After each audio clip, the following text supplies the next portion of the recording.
Buenos días, jóvenes de primer año de secundaria. Hoy día vamos a hablar en el curso de Geografía, Océano y Mares. Vamos a seguir con nuestra educación a distancia. Siempre, tú sabes, tomando las recomendaciones del caso para poder cuidar nuestra salud. Nosotros sabemos en este caso un poco acerca de los océanos y mares. Se sostiene en este caso que los océanos y los mares se formaron por un intenso vulcanismo que experimentó la Tierra hace millones de años. Nuevas investigaciones sostienen que fueron producto de la colisión de asteroides gigantes y debido a ello se formó los océanos y los mares. Entonces, jóvenes, vamos a prestar mucha atención y a conocer más acerca de los océanos y las características que tienen.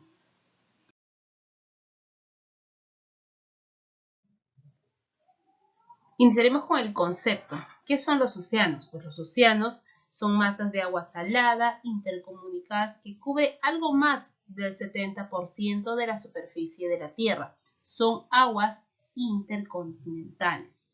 ¿Sabías tú que hablamos de océano, ¿no? En general, pero realmente es uno solo, debido a que todos estos están comunicados entre sí, es decir, interconectados a través de estrechos, canales o pasos.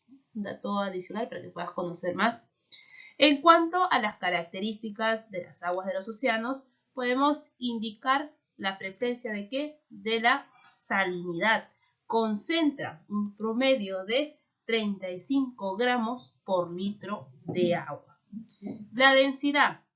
La densidad en este caso es superior a la de agua pura o agua dulce, debido a ¿qué? A la presencia de sales en su composición. Por lo tanto, el agua del océano pesa más que el agua dulce. El color, vamos a ver qué color tiene. Es normalmente, como vemos ahí en nuestra imagen, es normalmente azul en aguas cálidas y puede ser también verde, pero ya sabes verde por qué, no por la contaminación, por la presencia del fitoplancton. Amarillo también, el mar puede ser de color amarillo, por la presencia del limo o por la agitación de los llamados oleajes poco profundos. O rojo, por la presencia de plancton muerto, lo que llamamos en el Perú el llamado aguaje. Negro, por la escasa oxigenación o alta nubosidad que impide la presencia solar. Y otros debido a la presencia de algas. ¿Ya ven? Entonces no tenemos un solo color del océano. Eso puede variar, depende en este caso del fitoplancton, depende del plancton, de la alta nubosidad, dependiendo del lugar donde nos encontremos. Luego tenemos lo que es la temperatura. La temperatura la podemos observar en dos niveles, en un nivel superficial y en un nivel profundo. Pero vamos a ver cómo es la temperatura en un nivel superficial. En un nivel superficial, si este caso se encuentra muy cerca al ecuador, bueno, la temperatura es más elevada. Pero si se encuentra en una alta latitud, recuerda que se va alejando más del ecuador, ahí las temperaturas son más bajas, hace más frío. Y la temperatura, recuerda, por cultura general, la temperatura en el día es alta y en la noche la temperatura es baja. Y de acuerdo al nivel de profundidad, bueno, la temperatura va a decrecer, ¿no? La temperatura decreciente, esta va a decrecer, o sea, se va a hacer mucho más fría, cuando va aumentando más la profundidad. Los jóvenes, dadas estas características, no se vayan a olvidar toda la información que se les está brindando. Y tomar en cuenta un dato adicional. Una propiedad importante de los mares consiste en que estos ganan y pierden calor más lentamente que las tierras emergidas o continentales, que vienen a ser las que no se encuentran cubiertas por el mar. No se vayan a olvidar, muchachos. En los movimientos oceánicos, vamos a hablar primero acerca de las olas. ¿Qué son las olas? Pues las olas son movimientos ondulatorios. Ahora vamos a activar nuestro cursor. Son movimientos ondulatorios en las aguas de la superficie, causadas por el viento. Por ejemplo, aquí tenemos nuestra imagen de las olas. Estas olas que puedes tú apreciar en el mar es producto de los movimientos que son causados por el viento. En toda ola u onda, ¿no? Ola u onda, podemos conocer la letra A, que viene a ser seno. La letra B, que es en la parte superior, se llama cresta. Y la letra C, que está siguiendo aquí, la letra C, viene a ser la altura. Y la letra D, que es en la parte superior, viene a ser la longitud. Entonces esas vienen a ser las partes de la ola, ¿no? El seno, la cresta, la altura y la longitud. ¿Y cuáles son los tipos de ola? Es muy sencillo. Pues tenemos las olas, en este caso, a ver, vamos a colocar nuestra siguiente imagen aquí, la segunda imagen, para poder entender los tipos de ola. Tenemos que ver esta siguiente imagen. Tenemos la ola de oscilación. ¿Cuál es la ola de oscilación? Pues tenemos aquí en la letra A, en la parte superior, las olas que están en la parte de arriba. Las olas de oscilación no traslada masa de agua. Por un lado, tenemos la otra ola de traslación. En este caso, esta ola de traslación que va a llegar al litoral, esta sí va a trasladar el agua. Este agua que va a ser trasladado va a llegar al litoral. En otras palabras más sencillas, vamos a tratar de que entiendan, las olas de oscilación, recuerda, son aquellas que se producen mar adentro, porque así es más fácil, ¿verdad? Que se producen mar adentro y presentan poca altura y no trasladan agua, pues solo son de forma oscilatoria. Y las olas de traslación son las que son la continuación de las olas de oscilación que se presentan, como ya había indicado, cerca del litoral y sobre todo presentan una considerable altura y se desplazan, en este caso, a menor velocidad. Y no te olvides, trasladan abundante agua y terminan por originar lo que viene a ser la rompiente, que es, en este caso, estrepitosa, al tocar, en este caso, al litoral. Y tiene un gran poder erosivo, de que erosiona el litoral. Que jóvenes, con esta explicación más resumida, ya podemos diferenciar las olas de oscilación y las olas de traslación. Las mareas. A ver, ¿qué son las mareas? Son movimientos de ascenso y descenso de las aguas del mar. Tienen, en este caso, las causas. ¿Cómo se origina las mareas? Pues tenemos, de acuerdo a Galileo, que se da de acuerdo al movimiento de rotación.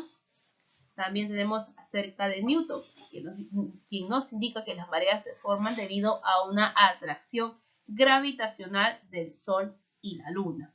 En las mareas, a ver un momento, activaremos nuestro cursor. En las mareas nosotros podemos apreciar los movimientos de ascenso y descenso de las mareas. El ascenso y descenso de las mareas se conoce como flujo y reflujo. El flujo, anota bien, es el ascenso de la marea. Y el reflujo, que tenemos aquí, es el descenso de las mareas.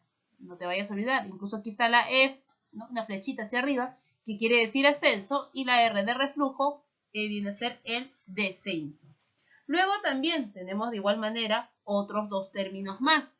Aquí lo puedes apreciar, el pleamar y el bajamar. El pleamar es el punto máximo de ascenso de las mareas y la bajamar es el máximo descenso que se da en lo que viene a ser las mareas.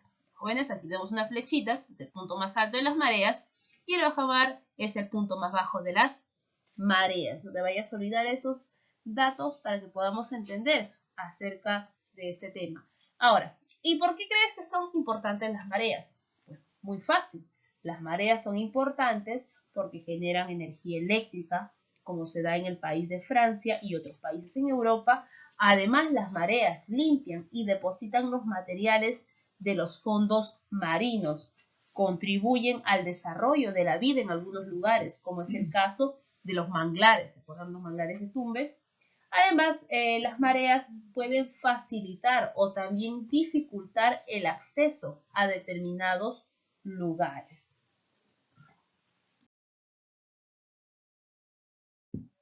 Los tipos de marea. Tenemos en los tipos de marea las mareas vivas y las mareas muertas. Las mareas vivas se dan durante luna nueva o novilunio y también durante luna llena o pedilunio. Las mareas muertas durante la cuarta creciente y la cuarta menguante. Las mareas vivas también son conocidas como sisigia. Recuerda, en este caso, que según la ubicación de los astros, el Sol y la Luna, se van a producir las mareas vivas y las mareas muertas. Puedes ahí apreciar la imagen donde ves la ubicación del Sol y la Luna totalmente diferente.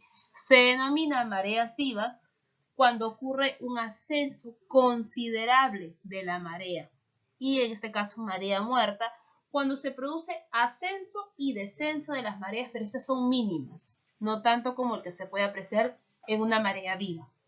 Ok, jóvenes, no se vayan a olvidar la información que se les está brindando. Y por último, jóvenes, vamos a hablar acerca de las corrientes marinas. ¿Y qué son las corrientes marinas? Pues son los desplazamientos de aguas superficiales que transportan energía, sustancias químicas y nutrientes. Estas corrientes marinas se pueden originar debido al movimiento de rotación, a los vientos anticiclónicos, la diferencia, ya sea de densidad, temperatura y salinidad, y sobre todo por las mareas. El patrón de movimiento superficial de los océanos se llama circulación superficial, que es impulsado por los vientos y desviado por la rotación a través de ¿qué efecto? El efecto Coriolis. Para que las corrientes se originen por el viento, este debe soplar tangencialmente sobre la superficie. Las masas de agua en movimiento se ven sometidas a la acción de rotación de la Tierra y comienza a desviarse. En este caso, como tenemos aquí en nuestra imagen, en el hemisferio norte, se va a desviar hacia la derecha, un giro horario.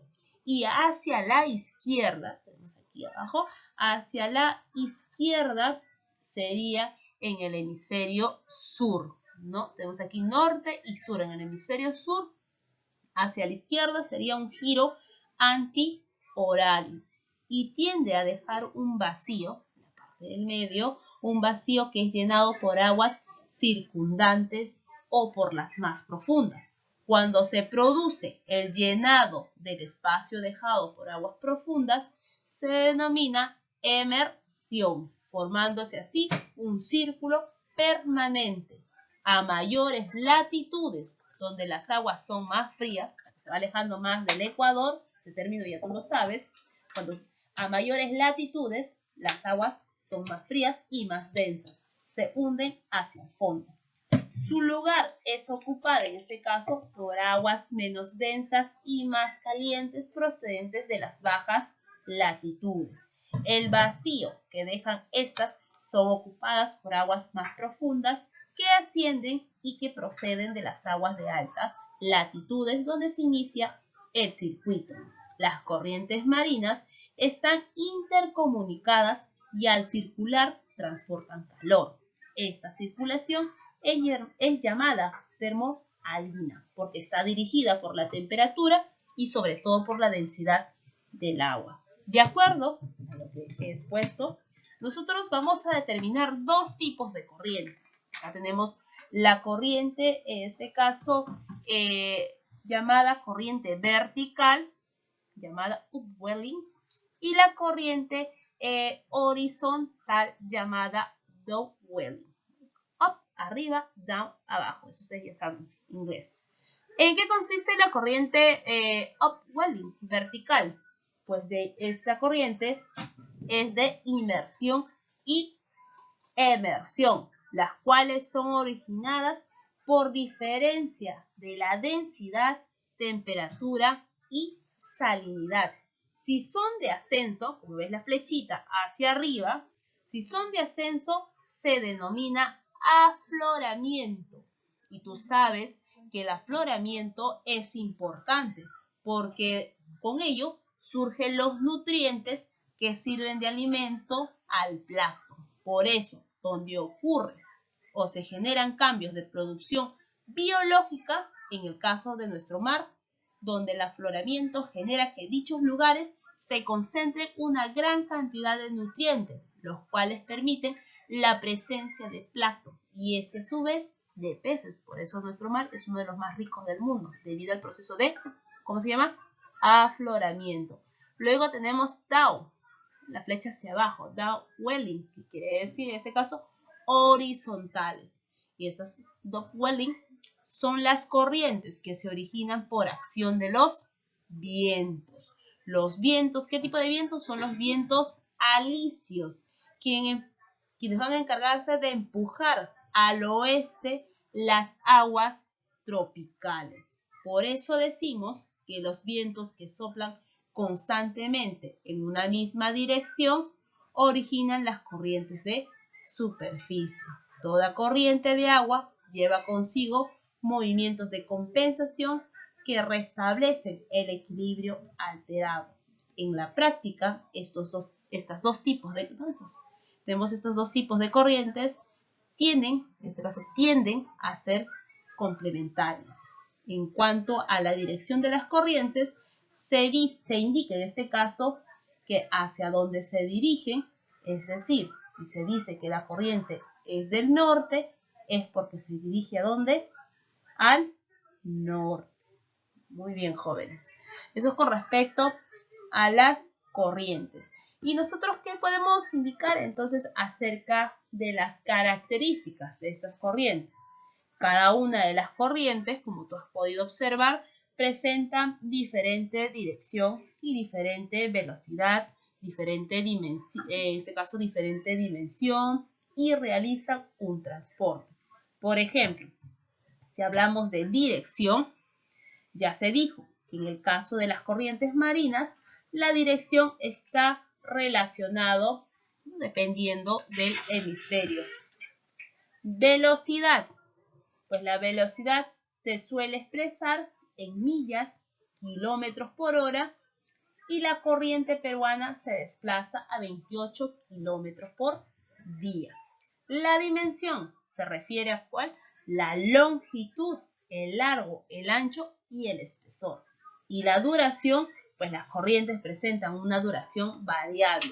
De ahí que se puede hablar de corrientes permanentes o también las llamadas corrientes estacionales. ¿Y qué son las permanentes? Las corrientes permanentes, pues son aquellas que no presentan variación en el transcurso del año, como es nuestra corriente peruana. Y una corriente estacional, o también lo llaman periódica, es aquella que cambia de dirección en forma cíclica a intervalos más o menos regulares, como es la corriente de las mareas. Puede ser una marea alta o una marea baja, lo que ya también se explicó anteriormente. Ok, jóvenes, eso sería todo. Repasen su libro, el tema 14, y nos volvemos a encontrar en la tarde. No te olvides dejar tus datos al final del video. Cuídate, nos vemos.